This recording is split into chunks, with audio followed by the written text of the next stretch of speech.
Hello my dear students, आप सभी का स्वागत है एनसीईआरटी की छोटी छोटी बातें सीरीज पर, जहां पर आपको मिलती है एनसीईआरटी की हर एक लाइन की detail explanation, previous year questions plus multiple choice questions के संग। जी हाँ, मैं हूँ सरला साहू और आप देख रहे हैं gate Science Sarla YouTube channel. तो चलिए शुरू करते हैं हमारा आज का लेक्चर।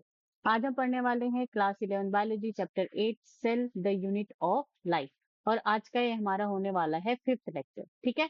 और आज हम पढ़ने वाले हैं माइटोकॉन्ड्रिया एंड प्लास्टिड, ठीक है। प्लास्टिड के अंदर क्या आता है हमारा क्लोरोप्लास्ट, ओके। तो इसके पहले जितने भी लेक्चर्स है, जैसे कि फर्स्ट लेक्चर में हमने what is a cell, cell theory and overview of cell complete की थी। सेकंड में प्रोकैरियोटिक सेल्स, थर्ड में यूकैरियोटिक सेल्स में हमने cell membrane and cell wall को कंप्लीट किया था। एंड फोर्थ लेक्चर में हमने एंडोमेम्ब्रेन सिस्टम जो है कंप्लीट की थी। ये सारे लेक्चर्स का लिंक आपको डिस्क्रिप्शन में मिल जाएगा, आप वहां से जाकर के देख सकते हैं, ओके। तो आज का लेक्चर शुरू करने से पहले ध्यान देने वाली बातें, पहला, आपके पास आपकी एनसीईआरटी होनी चाहिए, प्लस आपके पास पेन एंड कॉपी होनी चाहिए ताकि आप इंपॉर्टेंट पॉइंट्स को नोट कर सके या नोट्स बना सके। सेकेंड, अगर आपको ये वीडियो स्लो लग रही हो तो आप इसको 1.25 एक्स स्पीड में करके देख सकते हैं, ओके। नाउ यहाँ पर आपको दिया गया है क्वेश्चंस फ्रॉम प्रीवियस क्लास। तो प्रीवियस क्लास में हमने जितने भी टॉपिक्स पढ़े थे वहां से मैंने कुछ क्वेश्चंस लेकर के आए हैं, जिसको आपको क्या करना है, वीडियो को पॉज करना है और अपने आंसर्स लिखने हैं, ओके। जैसे फर्स्ट क्वेश्चन है function of ER, endoplasmic reticulum का फंक्शन आपको बताना है। ग्लाइकोलिपिड्स ग्लाइकोप्रोटीन सिंथेसाइज बाय, ठीक है, किसके द्वारा ये बनाया जाता है। Organelles included in endomembrane system, organelles not included in endomembrane system, and what are the hydrolytic enzymes present in the lysosome. तो एंजाइम्स के आपको क्या लिखने हैं, नाम लिखने हैं, ओके। चलिए, तो यहाँ पर आंसर दिया गया है फंक्शन ऑफ ईआर, तो उनका मेन फंक्शन क्या होता है, protein synthesis, secretion and synthesis of lipid, ठीक है। ग्लाइकोलिपिड्स की बात करें हम, ग्लाइकोलिपिड्स एंड ग्लाइकोप्रोटीन्स, तो ये गोल्जी एपरेटस के द्वारा बनाया जाता है। ऑर्गेनेल जो कि एंडोमेम्ब्रेन सिस्टम में इंक्लूडेड है वो क्या है, endoplasmic reticulum, Golgi complex, lysosome and vacuoles. और ऑर्गेनेल जो कि एंडोमेम्ब्रेन सिस्टम में इंक्लूडेड नहीं है, माइटोकॉन्ड्रिया, क्लोरोप्लास्ट एंड पेरोक्सिसोम। क्यों? क्योंकि इनके जो फंक्शन है वो एक साथ कोऑर्डिनेटेड नहीं होते हैं। What are the hydrolytic enzymes present in the lysosome. तो एंजाइम क्या है, हाइड्रोलेजेस एंजाइम। हाइड्रोलेजेस एंजाइम में आपका लाइपेजेस आ जाता है, प्रोटीएजेस या पेप्टाइडेज आ जाता है, ठीक है, एमाइलेज आ जाता है, न्यूक्लियस आ जाता है, ओके। तो ये सारे एंजाइम्स जो है हाइड्रोलिटिक एंजाइम होते हैं जो कि लाइसोसोम में प्रेजेंट होते हैं। अब हम यहाँ पे बात करते हैं किसकी, माइटोकॉन्ड्रिया, ठीक है। तो यहाँ से हम अपना आज का लेक्चर क्या कर रहे हैं, स्टार्ट कर रहे हैं। माइटोकॉन्ड्रिया सिंगुलर माइटोकॉन्ड्रियन, ठीक है। तो अगर बहुत सारे माइटोकॉन्ड्रिया वहां पे प्रेजेंट है, ठीक है, तो उसको हम माइटोकॉन्ड्रिया कहेंगे। और अगर वो सिंगल प्रेजेंट है तो उसको हम क्या कहेंगे, mitochondrion. Unless specifically stain are not easily visible under the microscope. तो ये क्या होता है, माइटोकॉन्ड्रिया को हमको स्पेसिफिकली स्टेन करना होता है, तभी आप इसको जो है माइक्रोस्कोप के अंदर आप देख सकते हैं, नहीं तो ये आपको दिखाई नहीं देगा। The number of mitochondria per cell is variable depending on the physiological activity of the cell. तो एक सेल में कितने ज्यादा माइटोकॉन्ड्रिया प्रेजेंट होंगे, उनकी जो संख्या है वो किस पर निर्भर करेगी, physiological activity of the cell, ठीक है। तो यहाँ पे आप कह सकते हैं कि number of mitochondria per cell is directly proportional to physiological activity of the cells, okay. जितना ज्यादा जो सेल है वो एक्टिव रहेगा उतना ज्यादा वहां पे माइटोकॉन्ड्रिया जो है प्रेजेंट होगा, ठीक है। क्यों? क्योंकि माइटोकॉन्ड्रिया में क्या होता है, माइटोकॉन्ड्रिया जो है एटीपी प्रोडक्शन का काम करता है, और ये जो एटीपी है वो क्या करता है, एनर्जी प्रोड्यूस करता है, ओके। तो इसीलिए अगर वो बहुत ज्यादा एक्टिव सेल है, फिजियोलॉजिकली एक्टिव सेल है, तो उसमें जो है उतने ही ज्यादा माइटोकॉन्ड्रिया जो है पर सेल ज्यादा होंगे। यहाँ तक बात समझ में आई, ओके। अब हम यहाँ पे बात करते हैं in terms of shape and size also considerable degree of variability is observe, ठीक है। तो यहाँ पे शेप एंड साइज के बेसिस पर भी यहाँ पे बहुत ज्यादा आपको वैरायटीज जो है देखने को मिलती है। Typically it is a sausage shape और cylindrical having a diameter of 0.2 to 1 micrometre, average is 0.5 micrometre and length is 1 to 4.1 micrometre, okay. तो ये जो माइटोकॉन्ड्रिया है इसको हम पावर हाउस ऑफ सेल कहते हैं, क्योंकि यहाँ पे एटीपी प्रोडक्शन होता है which is energy currency. Sausage shaped का होता है, या फिर आप इसको सिलेंड्रिकल शेप आप कह सकते हैं। डायमीटर की बात करें तो इनका 0.2 टू 1 माइक्रोमीटर, एवरेज आप ले सकते हैं 0.5 micrometer. 1 micrometer is equal to कितना होता है, 10 to the power -6 meter. Okay, length की अगर हम बात करें तो 1 टू 4.1 माइक्रोमीटर इनका क्या होता है, लेंथ यहाँ पर होता है। और ये जो भी यहाँ पे मेजरमेंट्स दिए गए हैं इसको आपको याद करना है क्योंकि ये पूछे जाते हैं। Now, each mitochondria is double membrane bound structure with the outer membrane and the inner membrane dividing its lumen distinctly into two aqueous compartments. Okay. अब जो ईच माइटोकॉन्ड्रियन, ठीक है, हर एक माइटोकॉन्ड्रिया जो है डबल मेम्ब्रेन बाउंड स्ट्रक्चर होता है, double membrane वहां पे क्या होता है, प्रेजेंट होता है। जैसे कि आप इस इमेज में देख सकते हैं, ये जो आउटर है ये क्या है, आउटर मेम्ब्रेन हो गया, और उसके बाद आपको ये जो इनफोल्डिंग जैसा दिख रहा है यहाँ पे, ये क्या हो जाएगा, इनर मेम्ब्रेन हो जाएगा। तो दो मेम्ब्रेन से यहाँ पे ये मिलकर के बना हुआ होता है। ठीक है, तो डबल मेम्ब्रेन है तो एक क्या आ जाएगा, आउटर मेम्ब्रेन, और एक क्या आ जाएगा, इनर मेम्ब्रेन।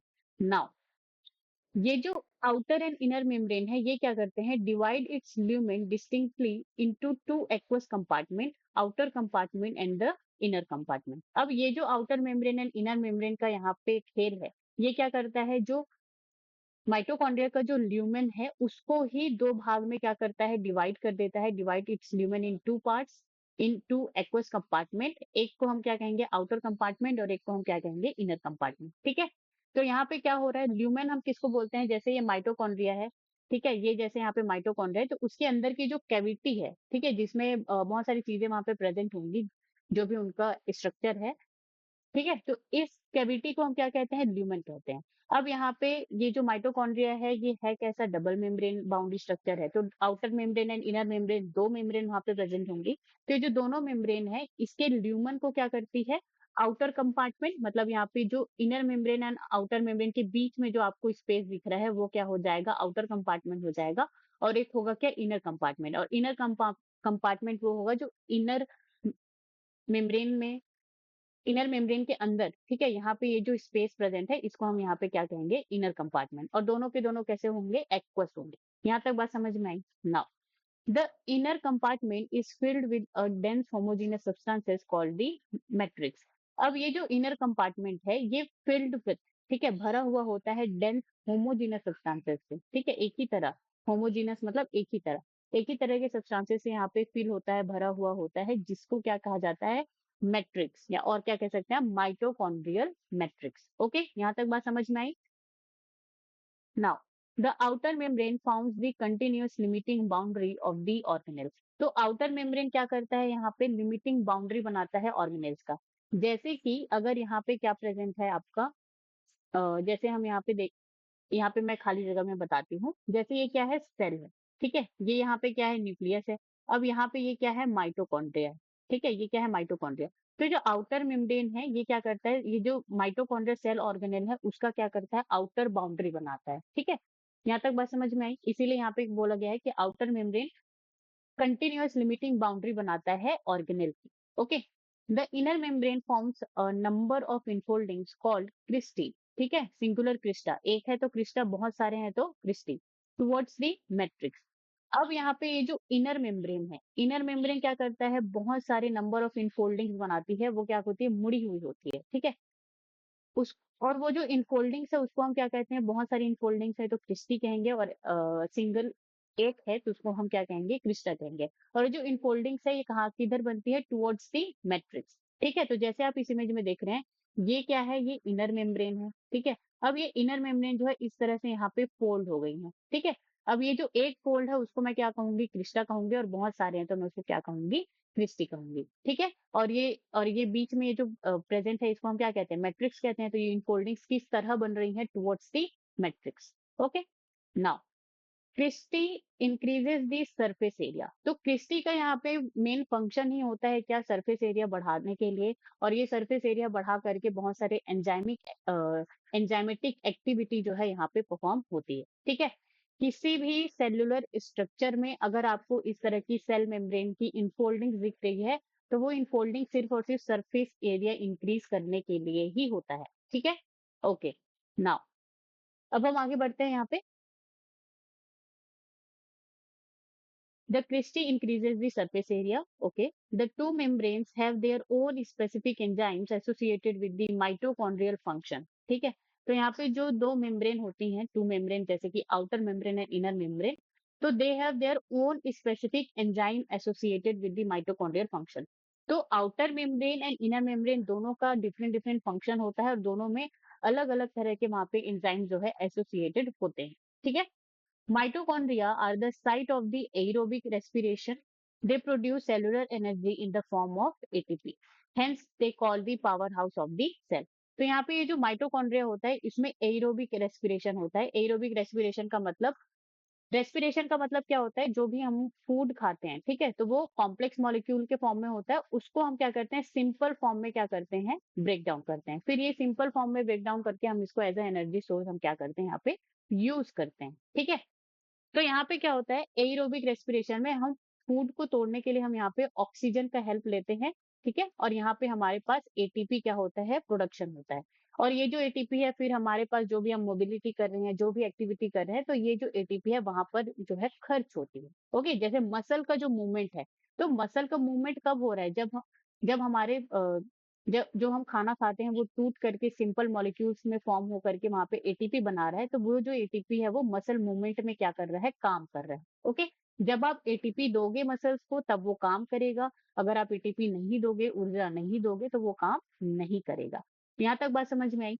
तो एरोबिक रेस्पिरेशन का मतलब क्या होता है कि यहाँ पे ऑक्सीजन के प्रेजेंस में जो हमारा फूड है, जो भी कॉम्प्लेक्स मॉलिक्यूल है, वो सिंपल मॉलिक्यूल में क्या होता है, ब्रेक डाउन होता है, टूटता है, और वहां पे एनर्जी जो है वो रिलीज होती है, किसमें, एरोबिक रेस्पिरेशन में, ठीक है। और एनाएरोबिक रेस्पिरेशन का मतलब यहाँ पे क्या हो जाएगा, वो जो खाना है, जो फूड है, वो टूट रहा है लेकिन ऑक्सीजन के एब्सेंस में। तो यहाँ पे ये जो माइटोकॉन्ड्रिया है, ये साइट है किसका, एरोबिक रेस्पिरेशन का। तो एरोबिक रेस्पिरेशन जो है माइटोकॉन्ड्रिया में होती है, ठीक है। और ये क्या करता है, produces cellular energy in the form of ATP. तो सेलुलर एनर्जी बनाता है in the form of ATP, और एटीपी का फुल फॉर्म क्या होता है, एडिनोसिन ट्राइफॉस्फेट, ठीक है, क्या होता है, एडिनोसिन ट्राइफॉस्फेट। यहाँ तक बात समझ में आई। ओके, और ये जो है सेलुलर एनर्जी प्रोड्यूस कर रहा है, इसीलिए हम इसको क्या कहते हैं, power house of the cell. यहाँ तक बात समझ में आई। Okay, the matrix also possesses single circular DNA molecule and few RNA molecules, ribosome 70S, and the components required for the synthesis of proteins. The mitochondria divided by fusion. तो यहाँ पे ये जो माइटोकॉन्ड्रिया का जो मैट्रिक्स है, उसमें आपको सिंगल सर्कुलर डीएनए मॉलिक्यूल भी देखने को मिलेगा, आरएनए मॉलिक्यूल्स भी होंगे। राइबोसोम कौन सा है, 70S राइबोसोम है, ठीक है। And and the components required for the synthesis of protein, और यहाँ पे जो है अपना खुद का जो है प्रोटीन सिंथेसिस भी यहाँ पे होता है सेल ऑर्गेनेल के अंदर। Okay, and the mitochondria divided by fusion. तो ये सारे जो भी आपने कैरेक्टर्स यहाँ पे पढ़े, ये सारे कैरेक्टर्स हमने कहाँ पे पढ़े थे, जब हम प्रोकैरियोटिक सेल के बारे में पढ़े थे। प्रोकैरियोटिक सेल में भी सिंगल सर्कुलर डीएनए मॉलिक्यूल होता है, वहां पे आरएनए मॉलिक्यूल्स भी होते हैं। राइबोसोम जो है 70S प्रोकैरियोट्स में होता है और यूकैरियोट्स में 80S का होता है, ठीक है।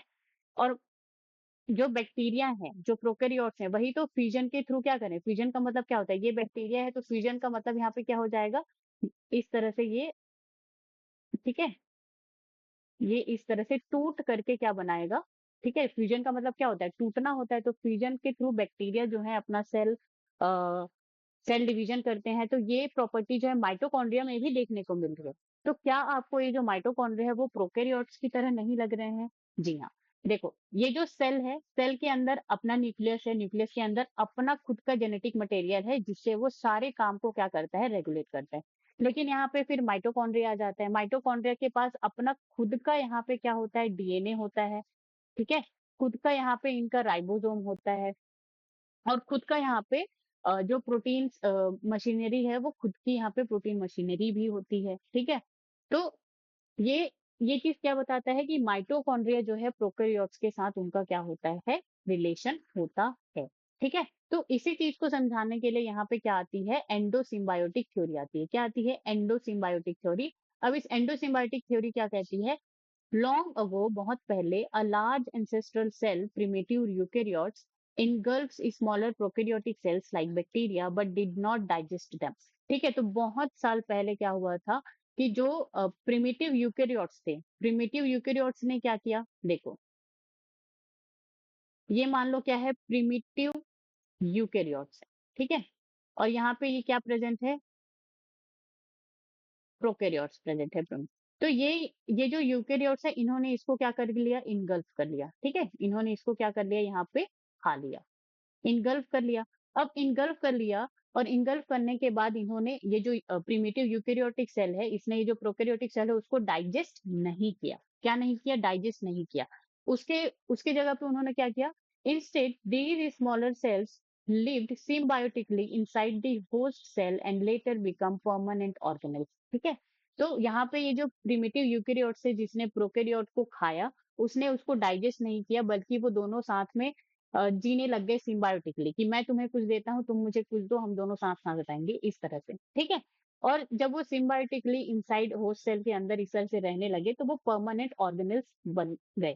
तो ये क्या होती है, एंडोसिम्बायोटिक थ्योरी। अब ये जो एंडोसिम्बायोटिक थ्योरी है, इसका एविडेंस अगर हम देखें, तो ये जो माइटोकॉन्ड्रिया का मैट्रिक्स है, इनमें क्या होता है, single circular DNA molecule present होता है, few RNA molecule. Ribosome 70S जो कि प्रोकैरियोट्स का क्या है, इंपॉर्टेंट कैरेक्टरिस्टिक है, वो प्रेजेंट होता है। And the components required for the synthesis of protein, तो वो भी प्रेजेंट होती है। और माइटोकॉन्ड्रिया जो है फ्यूजन के थ्रू क्या करता है, यहाँ पे डिवीजन भी कर सकता है सेल के अंदर। यहाँ तक बात समझ में आई। तो ये होता है क्या, एंडोसिम्बायोटिक थ्योरी। तो यहाँ पे आप माइटोकॉन्ड्रिया को सेमी ऑटोनॉमस सेल ऑर्गेनेल्स भी आप कह सकते हैं। ठीक है, अब इसी तरह से जो प्लांट सेल्स होती हैं, प्लांट सेल्स में आपके जो है माइटोकॉन्ड्रिया भी प्रेजेंट होता है, क्लोरोप्लास्ट भी प्रेजेंट होता है। तो क्लोरोप्लास्ट में भी अगर हम अभी पढ़ेंगे, ठीक है, तो क्लोरोप्लास्ट में भी आपको देखने को मिलेगा कि वहां भी 70S राइबोसोम प्रेजेंट है, आरएनए मॉलिक्यूल प्रेजेंट है, डीएनए मॉलिक्यूल प्रेजेंट है। तो वो भी जो है एंडोसिम्बायोटिक थ्योरी को क्या करता है, सपोर्ट करता है। ओके, तो यहाँ पे जो माइटोकॉन्ड्रिया है एंड क्लोरोप्लास्ट है, दोनों के दोनों कैसे होते हैं, सेमी ऑटोनोमस सेल ऑर्गेनल्स होते हैं। यहाँ तक बात समझ में आई। चलो, अब हम आगे बढ़ते हैं। जो माइटोकॉन्ड्रिया का आउटर मेम्ब्रेन है, इनर मेम्ब्रेन है, उसका हम यहाँ पे थोड़ा सा क्या देखेंगे, डिफरेंस देखेंगे। ठीक है, स्ट्रक्चर की बात करें तो आउटर मेम्ब्रेन स्मूथ होता है, एंड इनर मेम्ब्रेन जो है फोल्डेड इनटू क्रिस्टल। ठीक है, उसने इस तरह से फोल्ड बनाया था, इनफोल्ड बनाया था। परमिबिलिटी की बात करें तो आउटर मेम्ब्रेन जो है परमिएबल होता है, permeable for the small molecules and ion duty porins. ठीक है, तो यहाँ पे पोरिंस पोरिंस प्रोटीन जो है प्रेजेंट होती है, तो वो क्या करती हैं, स्मॉल मॉलिक्यूल्स को आने जाने के लिए जगह देती हैं। ठीक है, तो ये परमिएबल होती है। इनर मेम्ब्रेन की बात करें तो ये हाईली सिलेक्टिव होता है, नहीं permeable to most molecule. Highly selective का मतलब क्या होता है, कि वो कुछ मॉलिक्यूल्स को ही अपने अंदर आने देगी या बाहर जाने देगी। ठीक है, एंजाइम प्रेजेंट, तो यहाँ पे आउटर मेम्ब्रेन में कम एंजाइम प्रेजेंट होते हैं, ज्यादा एंजाइम प्रेजेंट नहीं होते, लेकिन इनर मेम्ब्रेन में many enzymes for the etc electron transport chain and ATP synthesis. ठीक है, एडिनोसिन ट्राइफॉस्फेट। तो एटीपी सिंथेसिस के लिए एटीपी सिंथेज नाम का क्या होता है, एंजाइम होता है। तो ये सारे एंजाइम आपको कहाँ पे देखने को मिलते हैं, इनर मेम्ब्रेन में देखने को मिलते हैं। जब हम एरोबिक रेस्पिरेशन पढ़ेंगे, तब मैं आपको ये सारी चीजें एक बार फिर से याद करवाऊंगी। ठीक है, इसीलिए मैं यहाँ पे आपके सामने थोड़ा सा इंट्रोडक्शन रख रही हूँ कि क्या क्या चीजें होती हैं। Now, presence of transport protein. तो यहाँ पे ट्रांसपोर्टेशन के लिए यहाँ पे आउटर मेम्ब्रेन में आपको पोरीन प्रोटीन्स देखने को मिलती हैं। इनर मेम्ब्रेन में carrier proteins for selective transport. ठीक है, तो जो भी सिलेक्टिव ट्रांसपोर्ट हो रहा था जब हम सेल मेम्ब्रेन पढ़ रहे थे, तो वहां पे जो कैरियर प्रोटीन्स थी, वो इस तरह का काम कर रही थी। फंक्शन की अगर हम बात करें तो outer membrane protects and separate mitochondria from the cytoplasm. ठीक है, तो यहाँ पे ये क्या है, सेल है, ये न्यूक्लियस है, और यहाँ पे क्या है, माइटोकॉन्ड्रिया। अब माइटोकॉन्ड्रिया का यहाँ पे, ठीक है, तो ये जो आउटर मेम्ब्रेन है, ये क्या करता है, माइटोकॉन्ड्रिया को ये जो साइटोप्लाज्म है, इससे क्या करता है, सेपरेट करता है, अलग करके रखता है। इनर मेम्ब्रेन का क्या फंक्शन है, यहाँ पे site of oxidative phosphorylation and etc. तो ये जितने भी प्रोसेस है एरोबिक रेस्पिरेशन में जिसमें एटीपी का प्रोडक्शन होता है, तो वो जितने भी प्रोसेसेस होंगे, वो सारे के सारे इनर मेम्ब्रेन ऑफ माइटोकॉन्ड्रिया में ही होंगे।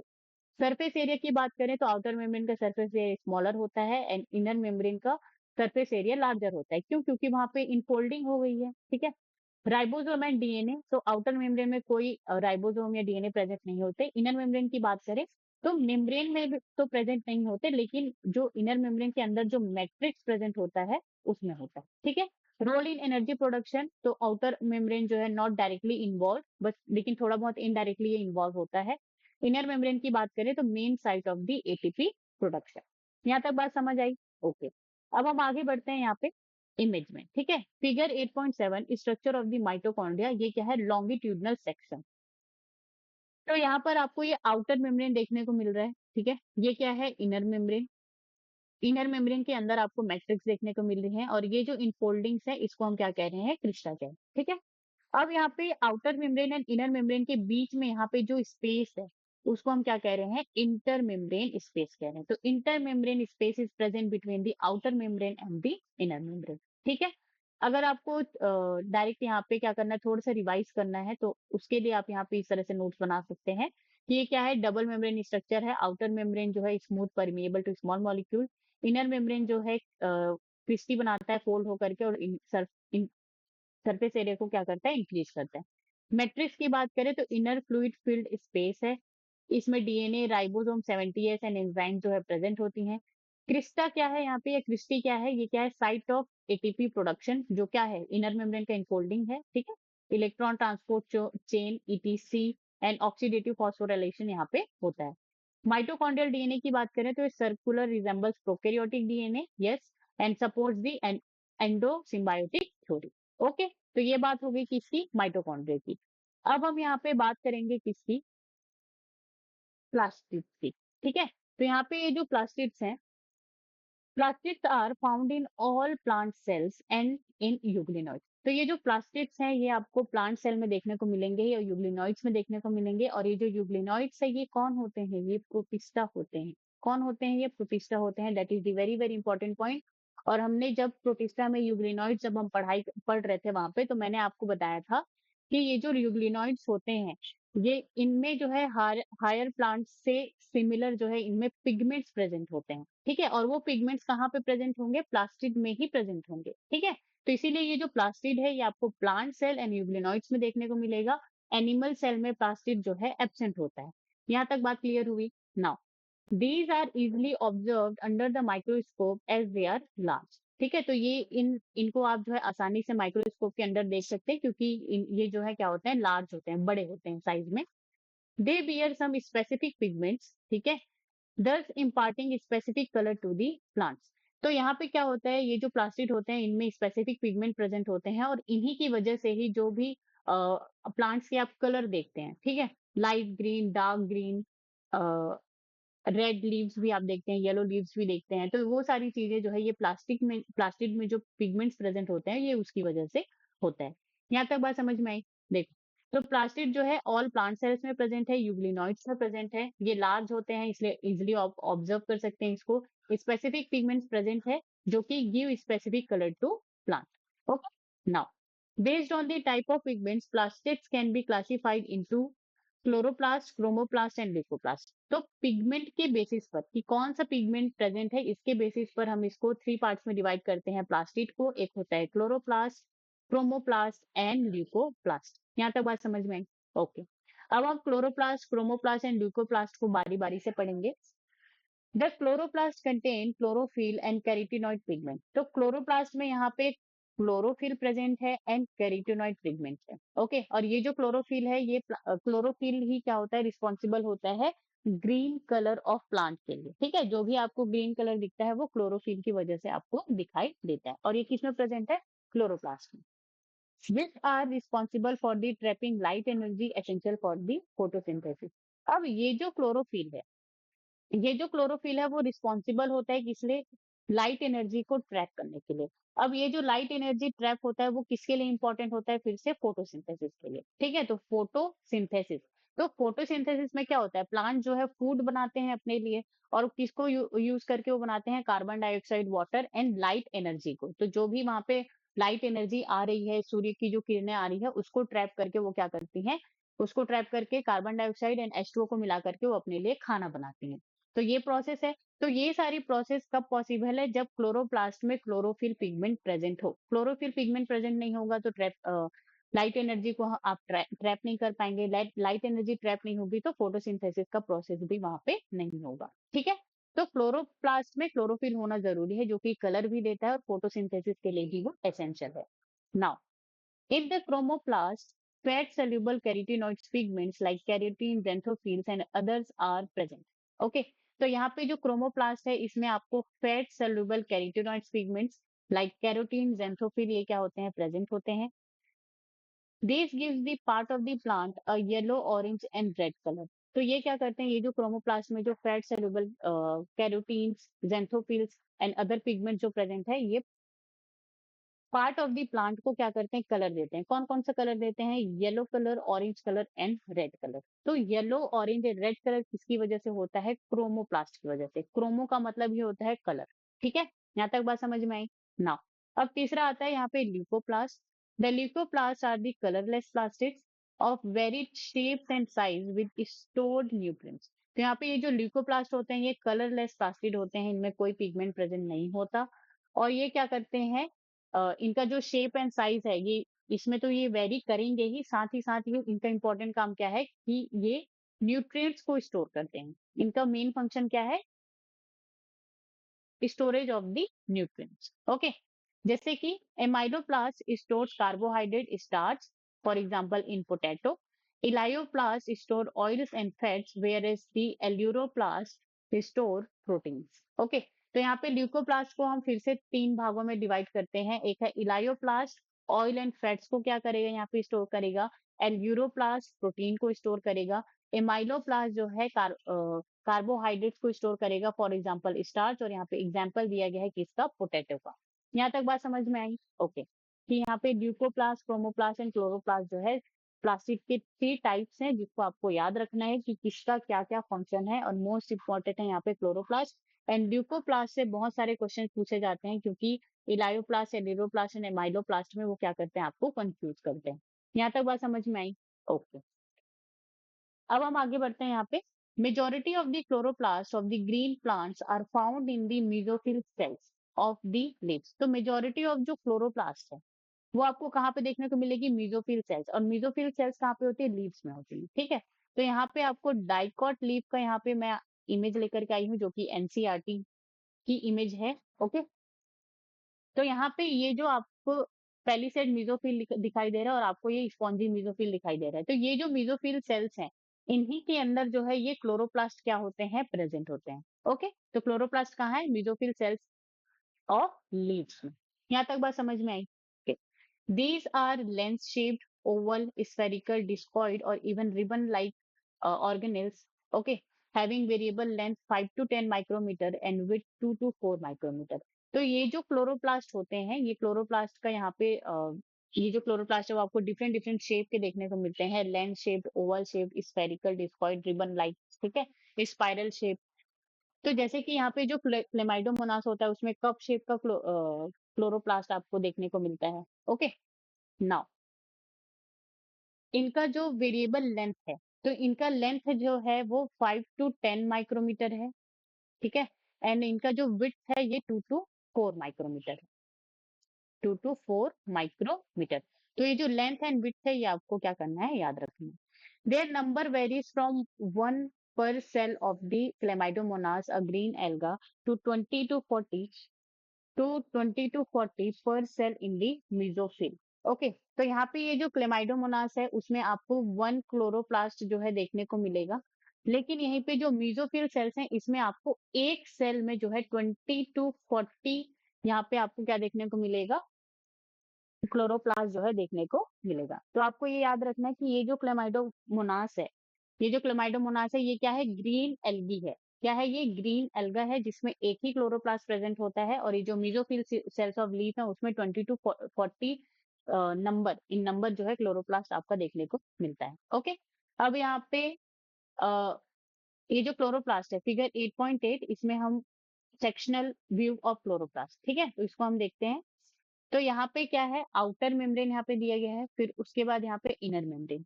ठीक है, फिर उसके बाद यहाँ पे ग्रेनम दिया गया है, हेलोकॉइड दिया गया है एंड स्टोमा लैमेली। अब हम इन सबको समझेंगे कि ये क्या है। Okay, like mitochondria the chloroplast are also double membrane bound. Okay, तो माइटोकॉन्ड्रिया की तरह ही क्लोरोप्लास्ट भी कैसे होते हैं? डबल मेम्ब्रेन बाउंड होते हैं। Of the two, the inner chloroplast membrane is relatively less permeable. तो यहाँ पे ये जो आउटर मेम्ब्रेन है, ये जो है मोर परमिएबल होता है। ठीक है, और ये जो इनर मेम्ब्रेन है वो लेस या फिर सिलेक्टिव परमिएबल होता है, ऐसा यहाँ पे लिखा हुआ है। Okay, now let's move forward. The space limited by the inner membrane of the chloroplast is called the stroma. Okay, तो यहाँ पे जो क्लोरोप्लास्ट है डबल मेम्ब्रेन बाउंड स्ट्रक्चर है. आउटर मेम्ब्रेन जो है मोर परमिएबल होता है, वो मॉलिक्यूल्स को ज्यादा जो है अपने सेल मेम्ब्रेन से आने जाने के लिए जगह देगी. इनर मेम्ब्रेन जो है लेस परमिएबल या सिलेक्टिव परमिएबल होता है, वो कुछ ही मॉलिक्यूल्स को अपने सेल मेम्ब्रेन के अक्रॉस जो है आने जाने को देगी. ठीक है, space limited by inner membrane, IM का मतलब यहाँ पे इनर मेम्ब्रेन है. Okay, space limited by inner membrane is called stroma. तो यहाँ पे आपको इस इमेज में ये आउटर मेम्ब्रेन दिख रहा है और इसके बाद यहाँ पे इनर मेम्ब्रेन दिख रहा है. तो इनर मेम्ब्रेन के द्वारा यहाँ पे ये जो स्पेस लिमिटेड किया गया है, ठीक है, जिस स्पेस को ये इनर मेम्ब्रेन घेर करके रखा है, इसको हम क्या कह रहे हैं, स्ट्रोमा कह रहे हैं. यहाँ पे इसको हम क्या कह रहे हैं, स्ट्रोम. Okay, now a number of organized flattened membranous sac called the thylakoids are present in the stroma. तो ये जो स्ट्रोमा है इसमें आपको क्या देखने को मिलेगा, थैलेकॉइड देखने को मिलेगा. ठीक है, ये जो ये जो स्ट्रोमा है इसमें आपको क्या देखने को मिलेगा, थैलेकॉइड यहाँ पे प्रेजेंट होगा. ठीक है, अब हम यहाँ पे पहले स्ट्रोमा के ये जो कैरेक्टरिस्टिक है इसको हम देख लेते हैं, फिर उसके बाद हम उसको पढ़ेंगे. ये जो स्ट्रोमा है ये फ्लूइड फिल्म मैट्रिक्स है. ठीक है, जैसे कि माइटोकॉन्ड्रिया में मैट्रिक्स था, वैसे ही क्लोरोप्लास्ट में भी यहाँ पे आपको मैट्रिक्स जो है देखने को मिल रहा है. तो स्ट्रोमा जो है फ्लूइड फिल्म मैट्रिक्स है. थैलेकॉइड यहाँ पे प्रेजेंट होगा. थैलेकॉइड के अलावा यहाँ पर क्या क्या प्रेजेंट होगा, डीएनए प्रेजेंट होगा जो कि सर्कुलर होगा. 70 एज राइबोसोम प्रेजेंट होगा. एंजाइम प्रेजेंट होंगे for dark reaction. Starch granules present होंगे. ठीक है, and it is the site for Calvin cycle and dark reaction. तो स्ट्रोमा में इतनी सारी चीजें जो है आपको देखने को मिलेगी, उसको हम अभी समझेंगे. ओके, अब यहाँ पे किसकी बात कर रहे हैं हम लोग, थैलेकॉइड की. तो थैलेकॉइड भी स्ट्रोमा में ही प्रेजेंट है. और ये जो थैलेकॉइड है वो कैसा है, यहाँ पे flattened membrane bound sac like structure है. ठीक है, फ्लैटेंड मेम्ब्रेन सैक है जिसको हम थैलेकॉइड कह रहे हैं, present in the stroma. Figure 8.8. तो यहाँ पे ये जो फिगर 8.8 है, तो यहाँ पे ये क्या है, ये जो अकेला है ये क्या है, यहाँ पे ये थैलेकॉइड है. चलिए आगे बढ़ते हैं. Thylakoids are arrange in stack like the pile of coins called the grana, called the grana singular granum और द इंटरग्रेनल थैलेकॉइड. तो यहाँ पे ये जो, तो यहाँ पर ये जो क्या है, थैलेकॉइड्स हैं. थैलेकॉइड्स क्या होते हैं, स्टैक में प्रेजेंट होते हैं एक के ऊपर एक, इस तरह से. जैसे आप कॉइन्स को खड़ा करते हैं, ठीक है, जो सिक्के होते हैं उसकी आप जैसे बंडल बना करके खड़ा करते हैं, उसको हम पाइल ऑफ कॉइन्स कहते हैं. तो उसी तरह से ये जो थैलेकॉइड्स हैं ये भी अरेंज होते हैं स्ट्रोमा में, जिसको हम क्या कहते हैं, ग्रेना कहते हैं. ओके, तो जैसे ये थैलेकॉइड है, ये आपको ये एक प्लेट जो है, इस तरह से ये क्या है, ये थैलेकॉइड है. अब इसी तरह से हम बहुत सारे प्लेट्स को या कॉइन्स को ऐसे अरेंज कर देंगे. ठीक है, इसको हम क्या कर देंगे, यहाँ पे अरेंज कर देंगे, तो ये पूरा का पूरा जो स्ट्रक्चर है इसको हम क्या कह देंगे, ग्रेना कह देंगे. और अगर ये एक है, ठीक है, ये सिंगल है, तो उसको हम ग्रेना. और यहाँ पे जैसे क्लोरोप्लास्ट में आपको बहुत सारे दिखाई दे रहे हैं, तो उसको हम ग्रेना कहेंगे. ठीक है, stacks of thylakoid like pile of coins. अब यहाँ पे एक और चीज दिया गया है, द इंटरग्रेनल थैलेकॉइड्स. इंटरग्रेनल थैलेकॉइड्स का मतलब यहाँ पे क्या है, connected by stroma lamellae, integral lamellae और इंटरग्रेनल थैलेकॉइड. तो यहाँ पे ये जो ग्रेना होता है, ठीक है, तो यहाँ पे ये क्या है, एक ग्रेना है, ये क्या है, दूसरा ग्रेना है, ये तीसरा, ये चौथा. तो ये आपस में आप देख सकते हैं ये इस तरह से क्या हुआ है, जुड़ा हुआ है, इंटरकनेक्टेड है. तो इसी को ही हम क्या कहते हैं, ये जो इंटरकनेक्शन है एक ग्रेना से दूसरे ग्रेना के बीच में, उसी को हम क्या कहते हैं, इंटरग्रेनल थैलेकॉइड कहते हैं या स्ट्रोमा लैमेली कहते हैं. और इसी का नाम और क्या है, intergranal lamellae. And that is the very very important point. आपको वो पूछ सकता है कि इंटरग्रेनल थैलेकॉइड क्या होता है. यहाँ तक बात समझ में आई. चलो, in addition, there are flat membranous tubules called the stroma lamellae connecting the thylakoids of the different grain. Okay, so यहाँ पे क्या है, फ्लैट मेम्ब्रेनस ट्यूब्यूल्स प्रेजेंट होते हैं, जिसको हम क्या कह रहे हैं यहाँ पे, स्ट्रोमा लेमिली कह रहे हैं, connecting the थैलेकॉइड्स of different grana. तो डिफरेंट डिफरेंट ग्रेना को जो थैलेकॉइड ट्यूब्यूल लाइक थैलेकॉइड है, जो कि यहाँ पे क्या कर रहा है, एक दूसरे को इंटरकनेक्ट कर रहा है, उसको हम यहाँ पे क्या कह रहे हैं, स्ट्रोमा लेमिली कह रहे हैं. Now, the membrane of the thylakoids encloses a space called a lumen. तो यहाँ पे जो थैलेकॉइड मेम्ब्रेन, ये क्या है, ये थैलेकॉइड है. ठीक है, अब थैलेकॉइड जो है मेम्ब्रेनस स्ट्रक्चर है, अब उसके अंदर जो कैविटी प्रेजेंट है उसको हम क्या कहते हैं, ल्यूमेन कहते हैं. तो ये ल्यूमेन है, space encloses by the thylakoid membrane is called lumen. यहाँ तक बात समझ में आई. नाउ तो ये जो ल्यूमेन है ये बहुत ज्यादा इंपॉर्टेंट है। जब हम फोटोसिंथेसिस पढ़ेंगे तो वहां पर आपको ये जो ल्यूमेन है इसका बहुत ज्यादा इंपॉर्टेंस आपको पता चलेगा। तो इसीलिए आपको पता होना चाहिए कि ये जो ल्यूमेन है वो क्या है। ल्यूमेन क्या है? थैलेकॉइड मेम्ब्रेन के द्वारा जो इनक्लोज किया गया स्पेस है, घेरा हुआ जो स्पेस है, उसी को हम ल्यूमेन कह रहे हैं। The stroma of the chloroplast contain enzymes required for the synthesis of carbohydrate and proteins. तो ये जो स्ट्रोमा है, तो स्ट्रोमा में हमने यहाँ पे देखा था कि यहाँ पे एंजाइम प्रेजेंट होता है किसके लिए? डार्क रिएक्शन के लिए। अब डार्क रिएक्शन में क्या होता है यहाँ पे? जो फूड है, कार्बोहाइड्रेट एंड प्रोटीन का यहाँ पे सिंथेसिस होता है। क्या होता है सिंथेसिस? सिंथेसिस का मतलब क्या होता है? बनना। तो डार्क रिएक्शन में क्या होता है? कार्बोहाइड्रेट या प्रोटीन जो है बनते हैं, उसके लिए वहां पे एंजाइम प्रेजेंट होते हैं। कहाँ पे? स्ट्रोमा में। And that is the very very important point कि स्ट्रोमा में आपका जो है कार्बोहाइड्रेट एंड प्रोटीन सिंथेसिस के लिए एंजाइम प्रेजेंट होते हैं। It also contains small double standard circular DNA. तो ये जो डीएनए जो यहाँ पे प्रेजेंट है ये कैसा होगा? स्मॉल होगा and double standard and circular DNA होगा। राइबोसोम भी यहाँ पे प्रेजेंट है, 70 राइबोसोम। ओके, तो यहाँ पर भी क्लोरोप्लास्ट में भी आपको जो है प्रोकैरियोट्स के जैसे जो है कैरेक्टर्स आपको देखने को मिल रहे हैं, जैसे कि double standard circular DNA, 70 ribosome. Okay, तो ये जो क्लोरोप्लास्ट है ये भी एंडोसिम्बायोटिक थ्योरी को क्या करता है? सपोर्ट करता है। आगे बढ़ते हैं। Chlorophyll pigments are present in the thylakoids. ये जो क्लोरोफिल पिगमेंट्स हैं ये कहाँ पे प्रेजेंट होते हैं? थैलेकॉइड्स में प्रेजेंट होते हैं। और which is the site of light reaction. तो यहाँ पे ये जो थैलेकॉइड है इसके बारे में हमने क्या किया जाना कि ये स्ट्रोमा में प्रेजेंट होते हैं, ये जो है स्टैक में प्रेजेंट होते हैं, जैसे पाइल ऑफ कॉइन की तरह प्रेजेंट होते हैं। और ये जो थैलेकॉइड मेम्ब्रेन है इसी में ही क्लोरोफिल पिगमेंट क्या होते हैं? प्रेजेंट होते हैं। अब हमने देखा कि क्लोरोप्लास्ट में क्या होता है? क्लोरोफिल प्रेजेंट होता है, जिसकी वजह से प्लांट्स का जो ग्रीन कलर है वो आता है। ओके, अब ये जो क्लोरोफिल है वो क्लोरोप्लास्ट में भी कहाँ पे प्रेजेंट है? थैलेकॉइड मेम्ब्रेन में प्रेजेंट है। क्लोरोफिल कहाँ पे प्रेजेंट है? थैलेकॉइड मेम्ब्रेन में प्रेजेंट है। और ये जो क्लोरोफिल है यही क्या होते हैं?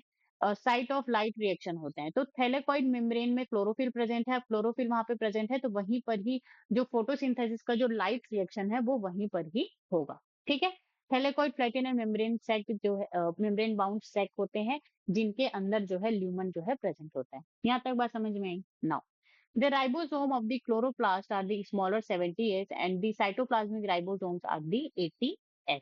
ओके, तो हम यहाँ पे देखेंगे कि जैसे ये प्लांट सेल है, ठीक है, तो प्लांट सेल में जो यहाँ पे राइबोसोम प्रेजेंट होंगे, जिसको हम क्या कह रहे हैं? Cytoplasmic ribosome.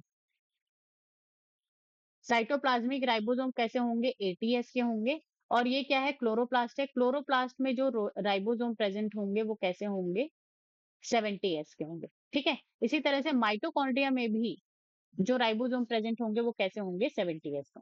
ठीक है, तो जो ये जो माइटोकॉन्ड्रिया एंड क्लोरोप्लास्ट है दोनों के दोनों जो है जो बैक्टीरिया है, प्रोकैरियोट्स जो सेल्स है उनसे क्या करते हैं? रिजेम्बलेंस दिखाते हैं, उनके जैसे कैरेक्टरिस्टिक दिखाते हैं। इसीलिए इनके लिए यहाँ पे क्या दिया गया था? Endosymbiotic theory. और इस एंडोसिम्बायोटिक थ्योरी को क्लोरोप्लास्ट एंड माइटोकॉन्ड्रिया क्या करता है? सपोर्ट करता है। और दोनों के दोनों यहाँ पे क्या है? Semi autonomous cell organelles. आप एनसीईआरटी में लिख लीजिए दोनों के आगे semi autonomous cell organelle. Okay, तो that is the very very important point. यहाँ तक बात समझ में आई? ओके, अब हम यहाँ पे पढ़ेंगे क्या? Ribosomes. Ribosomes are the granular structures first observed under the electron microscope as dense particle by George Pellet 1953। तो ये जो राइबोसोम है ये क्या है? ग्रेन्युलर स्ट्रक्चर होते हैं और सबसे पहले इलेक्ट्रॉन माइक्रोस्कोप के अंदर किसने ऑब्जर्व किया था? George Palade 1953। That is the very important point, ये कई बार क्वेश्चन में पूछा गया है। They are composed of ribonucleic acid and proteins. तो राइबोसोम किससे बने होते हैं? राइबोन्यूक्लिक एसिड, जिसको हम आरएनए कहते हैं। आरएनए का फुल फॉर्म क्या होता है? Ribonucleic acid and protein. तो राइबोसोम जो है सिर्फ आरएनए से मिलकर नहीं बने हुए थे, वहां पे प्रोटीन्स भी प्रेजेंट होते हैं। And are not surrounded by any membrane. और ये कैसे होते हैं? नॉन मेम्ब्रेन बाउंड स्ट्रक्चर होते हैं। That is very very important. Now the eukaryotic ribosomes are 80s while the prokaryotic ribosomes are 70s। तो यूकेरियोट्स का यहाँ पे 80s है एंड प्रोकैरियोट्स का 70s। That is very very important point, ये आपको जरूर से याद होना चाहिए। Each ribosome has two subunits, larger and smaller subunits। तो हर एक राइबोसोम में आपको दो सब यूनिट देखने को मिलेंगे, एक होगा बड़ा लार्ज और एक होगा स्मॉल। ठीक है, जैसे कि यहाँ पे राइबोसोम फिगर 8.9 में आपको दिया गया है।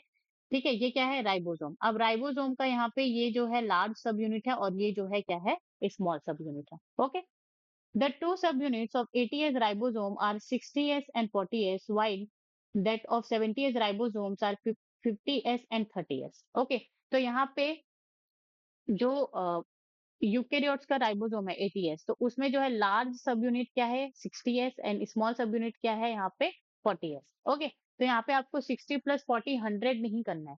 80s में जो है यहाँ पे लार्ज सब यूनिट जो है 60s और 40s का बना होता है, यहाँ पे इसको आपको ऐड नहीं करना है, प्लस नहीं करना है। ठीक है, ये आपको याद रखना है। ओके, और ये जो 70s है ये क्या है प्रोकैरियोटिक राइबोसोम है, तो ये क्या है इसका लार्ज सब यूनिट 50s का होता है, स्मॉल सब यूनिट कितने एस का होता है 30s का होता है। तो ये चीज आपको याद रखना है, ये कई बार ऐसा ये जो है क्वेश्चन में पूछा गया।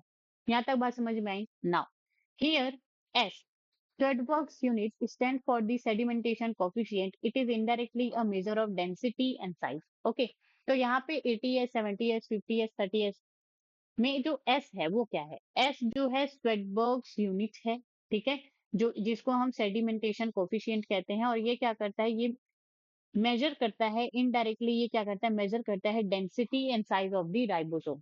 ठीक है, तो ये जो स्वेडबर्ग यूनिट है ये क्या करता है density and size of ribosome को इनडायरेक्टली मेजर करता है।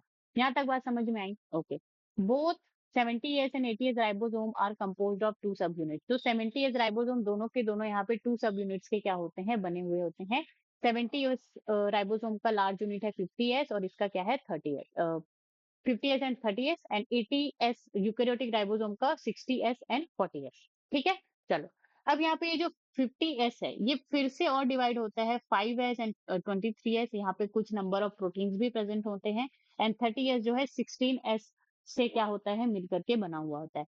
इसी तरह से 60s को हम फिर से डिवाइड करते हैं 28s, 5.8s एंड 5s। ठीक है, इस तरह ये आरएनए एंड प्रोटीन से क्या हो मिलकर के बना हुआ होता है। 40s जो है 18s और जो आरएनएस है एंड प्रोटीन्स है उनसे मिलकर के बना हुआ होता है। ठीक है, तो ये तो हो गई किसकी बात राइबोसोम की बात। अब जो यहाँ पे जो प्रोकैरियोट्स ये जो माइटोकॉन्ड्रिया है, माइटोकॉन्ड्रिया एंड क्लोरोप्लास्ट। ठीक है, तो माइटोकॉन्ड्रिया में 70s राइबोसोम है, और ये जो क्लोरोप्लास्ट है इसमें भी क्या है 70s राइबोसोम है। लेकिन यहाँ पे ये जो साइटोप्लाज्मिक जो राइबोसोम है वो कैसा है 80s राइबोसोम। ठीक है, तो यहाँ पे जो यूकेरियोटिक सेल्स हैं उसमें दोनों तरह के राइबोसोम्स प्रेजेंट होते हैं 80s एंड 70s। और ये जो 70s राइबोसोम है ये किसका कैरेक्टरिस्टिक होता है प्रोकैरियोट सेल का या बैक्टीरियल सेल का। यहाँ तक बात समझ में आई? ओके, अब हम यहाँ पे ये क्या है इमेज दिया गया है कि ये कैसे बना हुआ है। जैसे prokaryote 70s 50s ribo 70s को डिवाइड किया 50s एंड 30s में। अब ये जो 50s है ये भी 5s एंड 23s 30s है वो 16s rRNA से क्या हुआ है मिलकर के बना हुआ है। यहाँ पे आपको याद रखना है कि यहाँ पे प्रोटीन्स भी क्या होते हैं प्रेजेंट होते हैं। ठीक है, यूकेरियोटिक राइबोसोम की बात करें तो 60s राइबोसोम जो है 5s and 5.8s and 28s RNA से यहाँ पे मिलकर के बना हुआ है, 40s जो है 18s आरएनए से मिलकर के बना हुआ होता है। ठीक है, तो ये रही किसके बारे में यूके राइबोसोम के बारे में बात। अब यहाँ पे नीट एमसीक्यूज हैं, इनको आपको क्या करना है क्वेश्चंस को सॉल्व करना है। ये क्वेश्चन बहुत इजी है, एनसीईआरटी से रिलेटेड है, और आज हमने जो भी क्वेश्चंस पढ़े जो भी टॉपिक पढ़े हैं उनसे रिलेटेड है। ठीक है, तो आप वीडियो को पॉज करेंगे और इसको क्या करेंगे यहाँ पे सॉल्व करेंगे। यहाँ तक बात समझ में आई? Okay, question number 4, 6, 5, 7, question number 8, question number 10, question number 9 and question number 11।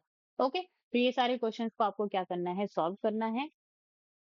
And यहीं पर हम जो है हमारा आज का लेक्चर क्या करते हैं खत्म करते हैं। अगर आपको कोई भी डाउट हुआ हो, ठीक है, तो आप मुझे कमेंट में बता सकते हैं, मैं जरूर से वहां पे रिस्पॉन्ड करूंगी। So thank you so much guys for the watching, and अगर आपको वीडियो अच्छी लगी हो तो लाइक कीजिए, कमेंट कीजिए, शेयर एंड सब्सक्राइब कीजिए, and stay tune on Get Science Sarla YouTube channel.